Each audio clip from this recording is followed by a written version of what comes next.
Bueno, está conmigo, vamos a cambiar totalmente de tema porque está conmigo Joaquín Montero desde FAPAS y vamos a hablar de un proyecto de restauración de ecosistemas. Pero antes de ello, de hablar de las abejas, del oso pardo, de los arándanos, del urogallo, les voy poniendo en antecedentes, vamos a hablar de FAPAS. ¿Qué es FAPAS? ¿Cuándo comienza su trabajo, Joaquín? Buenos días. FAPAS impulsa su actividad organizada en el año 1982. Consecuencia de la enorme preocupación que tenían en ese momento los fundadores, Roberto Arta Sánchez, Belino Varillas y otros, del estado poblacional de los buitres leonados en la cordillera cantábrica. Merced de esa preocupación surge ese empeño de varias personas en iniciar una causa que permita la recuperación de esta ave carroñera. Con el objetivo eso de un ave, pero luego FAPAS ha ido a mucho más. Sí. Ha querido no centrarse solamente en un animal, ha ido más allá, ¿no? Sí, FAPAS fundamentalmente se caracteriza por la dedicación a los sistemas, a los hábitats, y a partir de ahí dirigir estrategias que beneficien a las especies que las integran, pero no solo especies y actividad, hombre y fauna, en un mismo espacio, sobre todo teniendo en cuenta que las características de la cordillera cantábrica es de una antropización absoluta. Claro, no podemos excluir al hombre ni hay que intentar que convivir, pero es difícil que las especies salvajes convivan en el mismo espacio, ¿con el hombre o no? Lo ha sido mientras la vida dependía del recurso. Hoy en día nos hemos alejado mucho de esa situación, ¿verdad? Claro. Sin embargo, la hostilidad se mantiene. No es aceptable y es un reproche propio y a todos los que trabajamos en esto que no hayamos sabido resolver esa herencia cultural. Y por lo tanto es de exigencia máxima integrar esas actividades que son quienes además producen la diversidad de la que luego disfrutamos y nos enorgullecemos como garantía de sostenibilidad de los sistemas. Mantener las actividades, la gente que las desarrolla, es el primer objetivo. A partir de ahí, lo demás será mucho más fácil. Osos, urogallos, lobos y sistemas irán solos. Bueno, vosotros tenéis sede en Asturias, pero trabajáis mucho en la zona de Liébana, en ese Parque Nacional de los Picos de Europa, que me destacabas por su singularidad antes, ¿no? Sí, forman parte de esos desarrollos de concienciación ambiental, en fin, que a veces no se entienden. Es un parque nacional, sin embargo, por las competencias y este desarrollo autonómico, se enfrenta a un terrible encuentro, ¿no? En el que casi es más complicado el debate que se tiene en el Parque Nacional, entenderse entre las comunidades que lograr los objetivos. Está administrado por 3 comunidades autónomas, un Parque Nacional, con lo cual, primero objetivo entenderse y después alcanzar objetivos, si no vamos a ir muy lentos. Bueno, vosotros habéis presentado el martes, si no recuerdo mal, en Liébana en concreto, en las escuelas lebaniegas, el proyecto REMA. Sí, fruto de todo este desarrollo, de esta filosofía de trabajo, FAPAS, preocupado, y como digo, los sistemas nos preocupan mucho más que las especies, llevábamos desde el año mediados de los 90 muy preocupados por la situación que estaba viviendo la abeja melífera. La abeja melífera, producto de la actividad humana y el mal uso del hombre, importa con las colmenas un ácaro de Asia. Entonces, eso desencadena el más absoluto de los desastres. Desaparece la abeja en estado silvestre y eso acarrea unas consecuencias en el ámbito natural difícilmente medibles, baja la productividad y eso afecta luego a las especies más emblemáticas.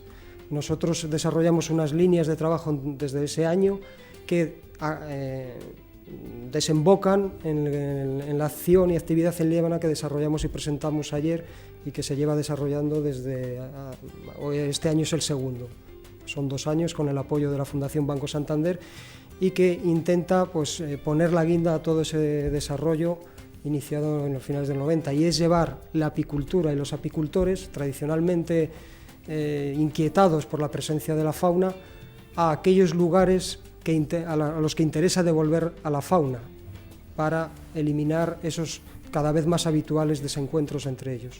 Claro, estamos hablando de toda la miel que comemos normalmente es la que fabrica este tipo de abeja, y hablas de una abeja como doméstica, ¿no? Y que se encuentra, claro, en las zonas más cercanas a los pueblos, donde, claro, el apicultor tiene más accesibilidad para recoger la miel, etcétera, etcétera, ¿verdad?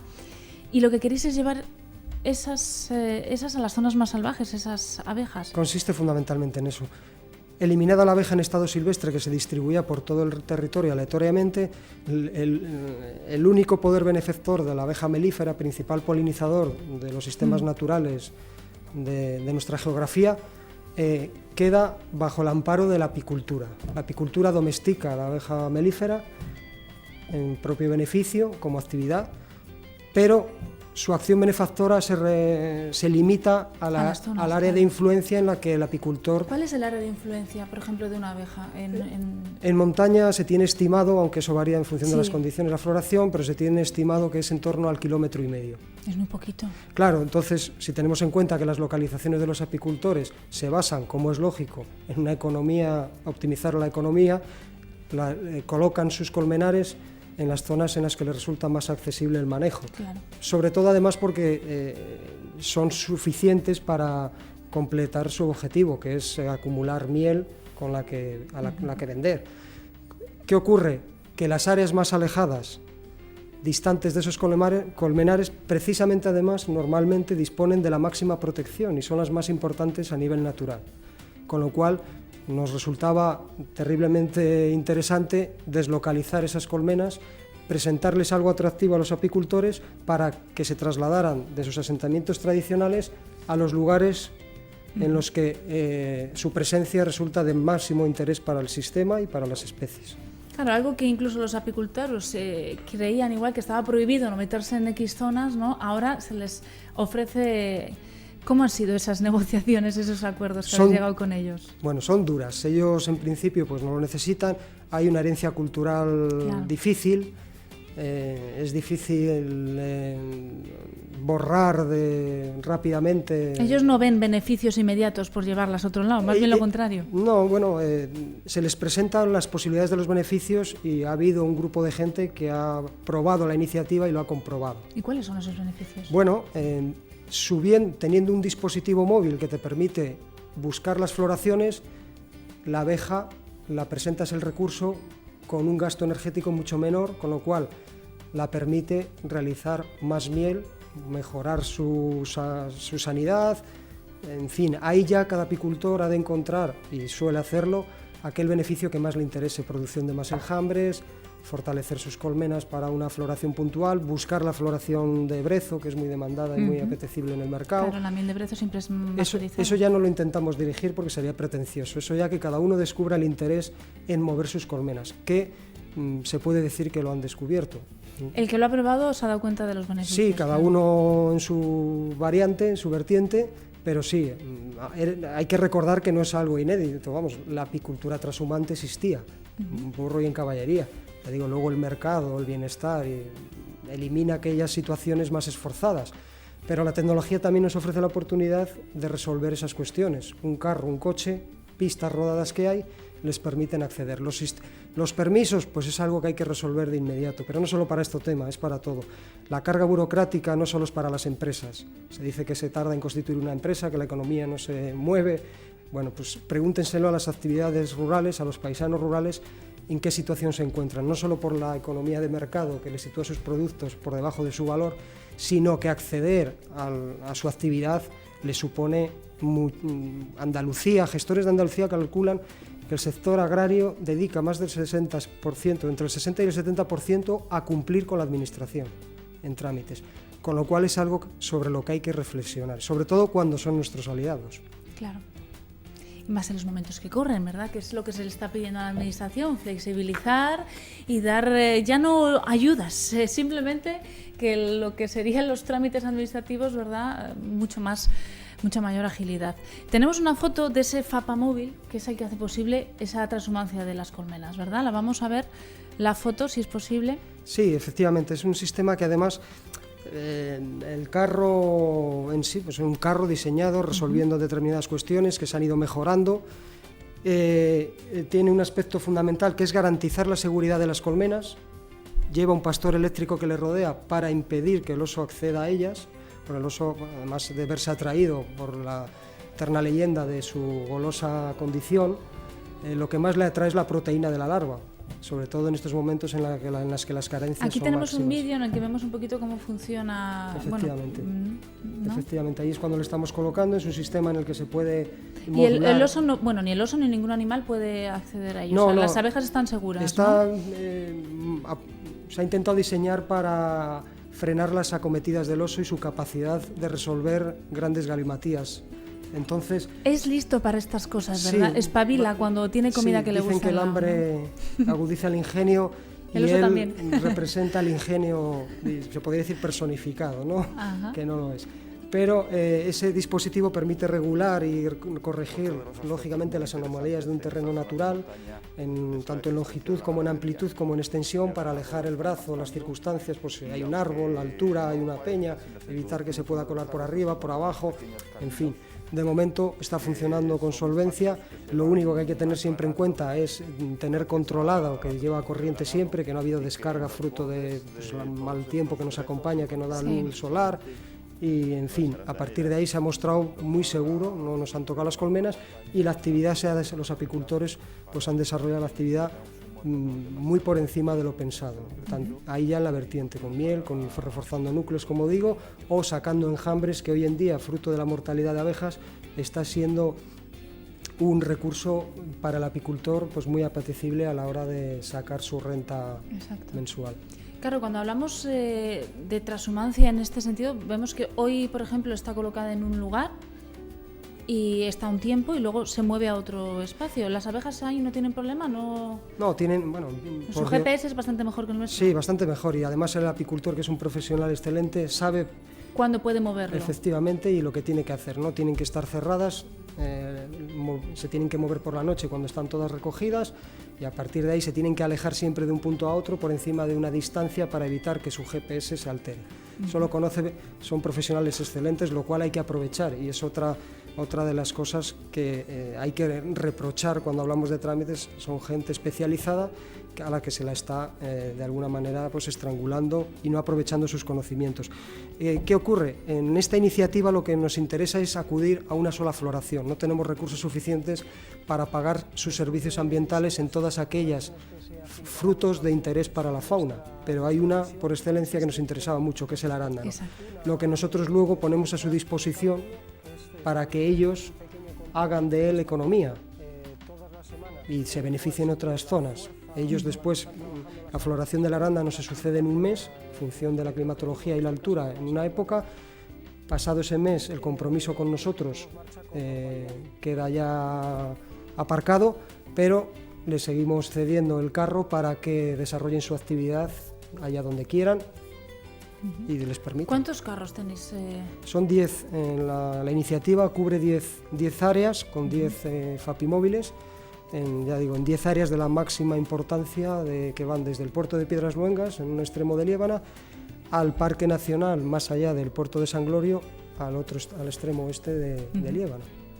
Bueno, en esos primeros, claro, no sé si ya podemos hablar de efectos que ya haya tenido, ya se hayan podido de alguna manera calcular, fuera parte de, ya hablamos de la naturaleza, del ecosistema, no del efecto en el apicultor. Sí, no, es absolutamente indispensable establecer y medir eso, sobre todo porque estamos en una sociedad afortunadamente crítica, que es la que evalúa y mantiene a las personas, a las entidades y a las organizaciones en vida útil o no. Entonces, para conseguir evaluar lo que estábamos haciendo, establecimos varios métodos. Habíamos hecho uno en años anteriores, científico exclusivamente, en el que valorar y comprobar que los estudios hechos en agricultura, porque la abeja se utiliza, Estados Unidos tiene una alarma estratégica con el tema de la polinización brutal, su economía depende en gran medida de la polinización. Los apicultores allí viven de la polinización más que de la producción de miel. Los agricultores les pagan por llevar sus colmenas. Sí. por lo que había una garantía clara de que podría suceder. Hay que ver las condiciones y ambientes, ¿no? Y el efecto en la situación en la que el medio se está. Entonces establecimos uno en campo, una estima en base a unos cálculos que hay matemáticos desarrollados en Canadá y que nos permitía, previo a la fructificación, establecer una medida, pues eso, estimada, ¿no? De lo que podría suceder. Pero bueno, necesitábamos que eso, que es una estimación, tuviera contrastarlo con la realidad, ¿no? Entonces, en la fructificación medimos y contrastamos con áreas sin influencia de la abeja para ver realmente esos contrastes.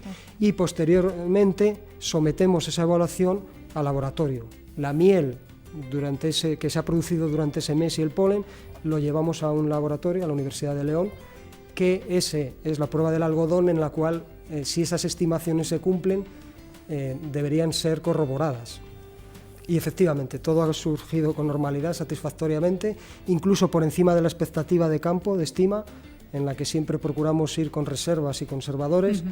Y todos los carros, incluso en uno de los casos ha sido una miel considerada en el mercado monofloral de arándano, y en el resto... bueno, eso es bastante... Sí, no, raro, espectacular. ¿no? Exacto. Sí, es espectacular. Y en todo el resto de los casos también ha sucedido. Es más, además intentamos contrastar que lo que en muchos casos se decía, que con que los apicultores tuvieran sus colmenas en los pueblos bastaría, eso era cierto, ¿no? Pese a lo que especulábamos de que no bastaba por nuestros indicios de campo. Entonces escogimos varios asentamientos localizados en esas áreas, en los pueblos, y los sometimos al test de laboratorio. Y demostró que no tienen presencia de arándano porque las abejas tienen suficientes recursos en su entorno para no tener que irse a mover, por mucho que lo deseáramos. Exacto. Ellas se basan, como todos, en una economía... Que tontas no son, trabajadoras sí lo son, pero tampoco. Si lo tengo aquí no voy a ir a buscarlo allí. Pues es bastante amplio el colectivo que pensaba que sí. Bueno, son trabajadoras, tienen esa fama, pero vamos, tampoco hay que pasarse. Lo necesario, ¿verdad? Exacto. Bueno, es importante el efecto de la abeja y en muchas ocasiones ahora con todo, bueno, pues con toda la amenaza que hay de que el mundo se extinga, ¿no? De la importancia de la abeja, de su capacidad de polinización, que a veces no sé si se nos olvida o es que quienes hablan de ellos son demasiado pesimistas. Bueno, aquí se une el pesimismo con la pasión también, ¿no? Y pasa un poco con el cambio climático y cosas de estas, ¿no? Pero siendo justos con la realidad, cabe decir, bueno, la frase de Einstein, que se le atribuye a Einstein, que no está nada clara, pero que, bueno, sí tiene parte de realidad. La abeja melífera es el insecto polinizador por condición, biología y características más importante. Los procesos polinizadores continúan, lógicamente. Existen otros tan importantes como la abeja, pero no tan determinantes. Antes hemos mencionado a Estados Unidos. La abeja melífera, hablamos sobre la información conocida, no era autóctona de Estados Unidos, fue importada en la colonización, cuando los españoles allí y los ingleses, para defenderse, llevan sus cultivos y llevan sus abejas, y a partir de ahí se establece un modelo. Ellos tenían ya por evolución unos polinizadores que administraban sus sistemas, ¿verdad? Pero hemos visto incluso en un lugar en el que no era habitual cómo la abeja es determinante en la economía de un país tan poderoso como Estados Unidos, con lo cual cabe decir que sí es realmente importante. ¿Hasta dónde? Pues esperemos que nunca tengamos que comprobarlo, ¿no? Sí. Estados Unidos está alarmada, de hecho ha presionado mucho en el debate que hay sobre la aplicación de los productos neonicotinoides que están a juicio de los últimos estudios siendo responsables de eso que se llama síndrome del colapso, y que pues los lobbies, las industrias, incluso que nos llegan a perjudicar depende de qué niveles y quién lo hable, es seguro, pero que estaba acabando y está acabando con las abejas. Entonces ahora la Comisión Europea ha planteado el tema y se está deteniendo. Con lo cual, cuando el debate se pone con millones de dólares y millones de euros, realmente aquello que se atribuye a Einstein parece que cobra una dimensión bastante acertada. Exacto. Bueno, háblanos del oso pardo, del urogallo, que entre otros, bueno, pues este proyecto la idea que tiene es eso, que haya más comida para este tipo de animales que están en peligro de extinción en nuestras montañas. Volviendo a los sistemas, para recuperar los osos pardos y urogallos, la arandanera es uno de los sistemas que históricamente se han considerado claves. La presencia de oso en España fue habitual desde Algeciras hasta el norte de España. El hombre le arrinconó, quedó en la cordillera.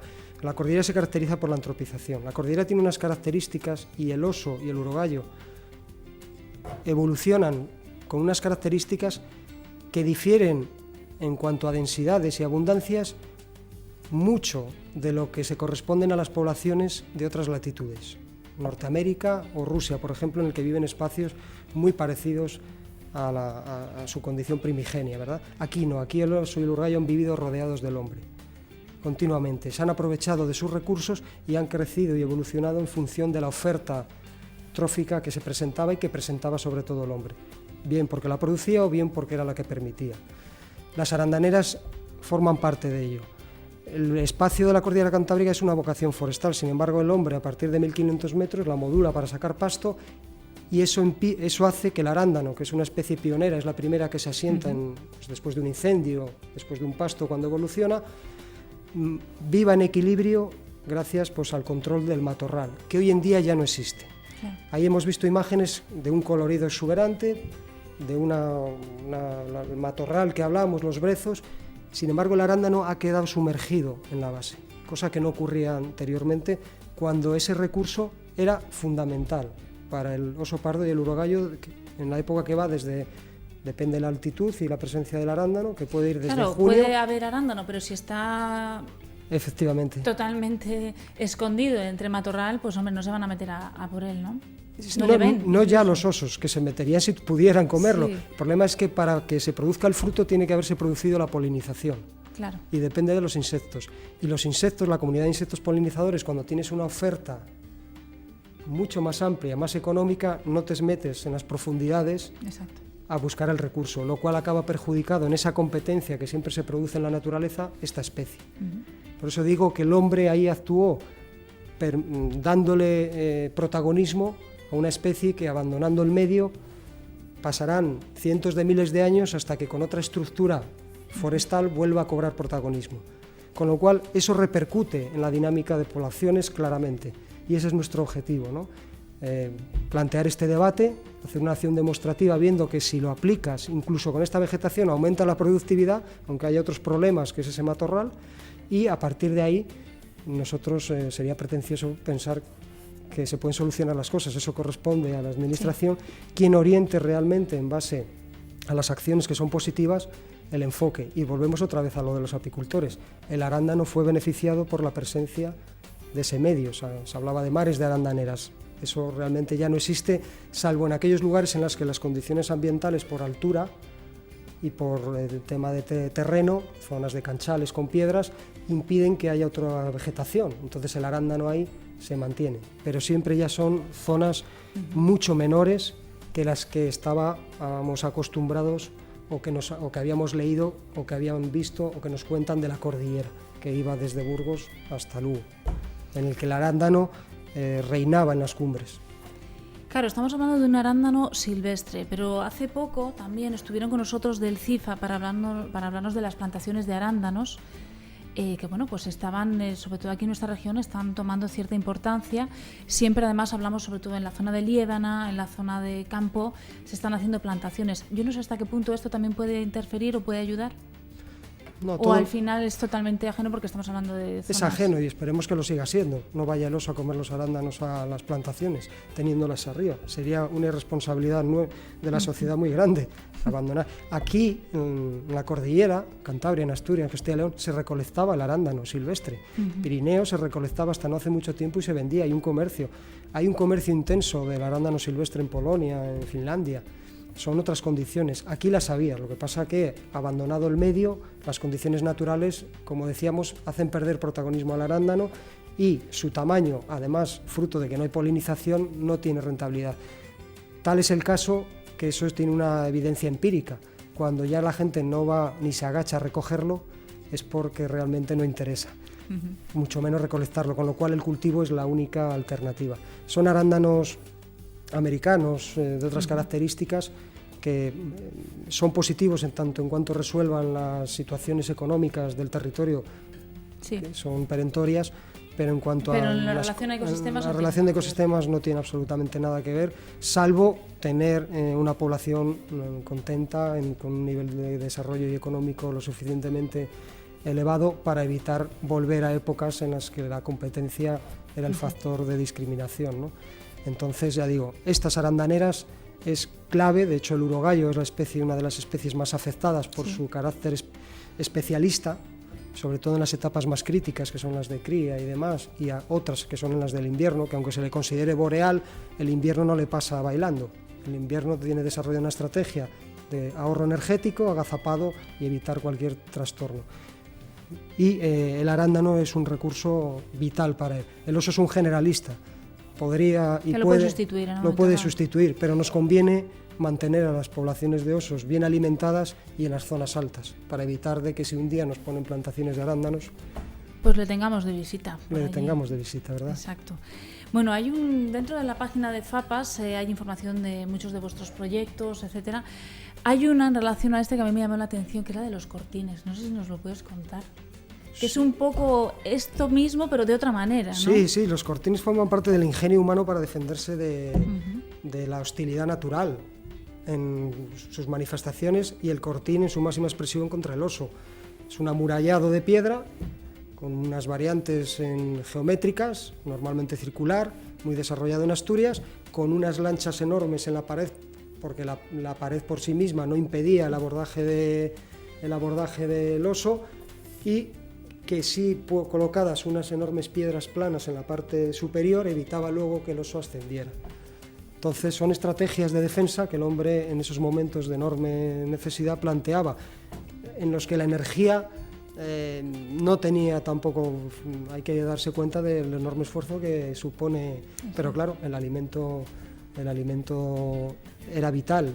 Nos decía ayer un apicultor de Liébana lo que hablábamos del mercado, ¿no? Hoy la miel oscila de 6 a 8 euros, ¿no? Salvo las de industriales, que no tienen muy poco que ver con esta miel. Hace 60 años nos contaba que en la zona de Liébana se vendía la miel a 1.200 pesetas. Creo que eran pesetas, o sea, en reales, pero tenía el valor de lo que serían 1.200 pesetas. Se vendía hace 60 años, con registros de recibos. Sí. Entonces hay que darse en cuenta de muchos de lo que esta información desprende, ¿no? Era enorme el valor, con lo cual el esfuerzo lo merecía muchas veces proteger ese recurso, además, en esos momentos de tanta escasez. De ahí que harían fortines, vamos, y lo que haría falta. Y si no tenían ahí a uno de seguridad todo el día, raro. Efectivamente, en León hay otros particulares que son hornillos, son en la pared. En fin, el ingenio, el más característico y el que más conocido efectivamente es el cortín. Sobre todo además porque como herencia cultural, como una catedral, es un patrimonio que nos debe recordar de dónde venimos. Exacto. Además, ¿habéis recuperado alguno, no? Sí, seguimos trabajando en ello. Forma parte de nuestra responsabilidad y es un mecanismo válido y efectivo de cara a seguir ofrecer, porque tenemos campañas de incentivación, de incorporación de jóvenes a la apicultura. La apicultura está desarrollada en la cordillera por gente muy mayor. Entonces, hay que generarle esos escenarios atractivos. Si podemos recuperar esos cortines que ya existían, que son fruto de un conocimiento empírico, el mejor lugar posible de la zona para invitarle a iniciar la actividad, sería además una gran noticia. Bueno, ya para ir terminando, Joaquín, ayer estuvisteis con el alcalde de Potes en esa presentación del proyecto REMA. ¿Qué tal las administraciones? ¿Cómo se lo ha tomado en este caso el proyecto? ¿Participan con vosotros? Bueno, las administraciones... A ver, quitando ese tirón de orejas que ya hemos dado. Sí, pero es que es fundamental. Solo cabría ese. Realmente y honestamente, lo demás seguro que forman parte de anécdotas. Pero es que ese es muy importante. Al margen de lo que pueda haber sucedido en el desarrollo de esto económico, hay que reclamar de ellas la atención debida. Y como dicen los apicultores, hay que bajar la mano. Bajar la mano no es que bajes el nivel de exigencia o de control, no. Hay que ver qué problemas tienen realmente, si se cuenta con ellos cuando se legisla, se aplica normativa, O sea, para no incurrir en terribles despropósitos que luego tardan mucho tiempo y que provocan serios desajustes, ¿verdad? Desánimo, que se acumulan y que luego acaban desencadenando en frustración y, en fin, lo que todos conocemos. Y eso es simplemente ser sensible, es ser sensible. No puede ser que esté sometido siempre casi a audiencia. Ya digo, lo comentaba antes, o sea, no es posible, o sea, eso no es así. Y si se está hablando de que no es así, para instalar una siderometalúrgica no puede ser para aquel que nos mantiene con vida, proporcionándonos alimento y sobre todo a una escala extensiva y artesanal, como son en las zonas de montaña. O sea, no ha lugar. Que controles una explotación intensiva, una producción, sí. Y ese es el principal reproche. Sobre la iniciativa, pues bueno, la verdad es que la relación con la administración se ha limitado a absorber el FAPAS, la carga administrativa, que ha sido, como digo, soberana y ajustada a ley, pero ya digo, hay herramientas. Y bueno, ese patrocinador indispensable. No, bueno, el patrocinador sin él sería, Banco Santander, en este caso, sería imposible, y sin alguien que creyese probablemente en ideas peregrinas, que se pueden presentar como peregrinas, que es convencer a un apicultor de que suba, de que vea con mejores ojos, de que vea parte de interés, sin alguien que es capaz de ver más allá de la imagen propia que genera un oso, sino ver en la abeja una especie casi mucho más importante que el oso porque beneficia al sistema, sería imposible. Y esa condición visionaria, pues en este caso hay que agradecérsela y tenérsela en cuenta a la Fundación Banco Santander. Bueno, Joaquín, esperemos que vengas en otra ocasión también para contarnos otros proyectos que tengáis entre manos en FAPAS y nos instruyas un poquito más. Cuando queráis, ha sido un placer.